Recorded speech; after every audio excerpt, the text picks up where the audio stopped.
একটা ছাত্র ছিল, সে বারবার বারবার চাকরির পরীক্ষা দিচ্ছিল, পাশ আর করছে না।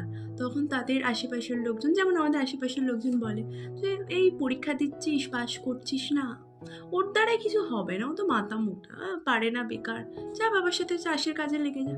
তো ছেলেটা ভাবতো সত্যি আমি কি হবে না আমার দ্বারায়, আমি কি পারবো না? তো সে বারবার ডিমোটিভেট হতো, আবার ভাবতো না আমি জিতবো, লড়বো। তো এই করে করে সে প্রতিদিন পড়তো, প্রতিদিন ভুল করতো, আবার পরীক্ষা দিত, ক্লিয়ার সে ক্লিয়ার করতে পারছে না। এই করে করে বেশ কয়েক বছর কেটে গেছে। তো হঠাৎ একদিন সকালবেলা ঘুম থেকে দেখে যে সে ঘুম থেকে উঠে দেখে পিলি পাশ করে গেছে, সে কাউকে বললো না। তো তারপর মেন্সেরও রেজাল্ট বেরোলো, সে সেটাতেও পাশ করলো, ইন্টারভিউতেও পাশ করলো।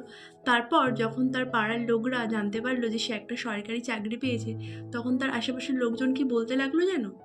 বাবা, ছেলেটা কি ভালো ছিল, কি মেধাবী ছিল, ওর মতো ছেলেই হয় না, এরম ছেলে যেন ঘরে ঘরে ঘরে হয়।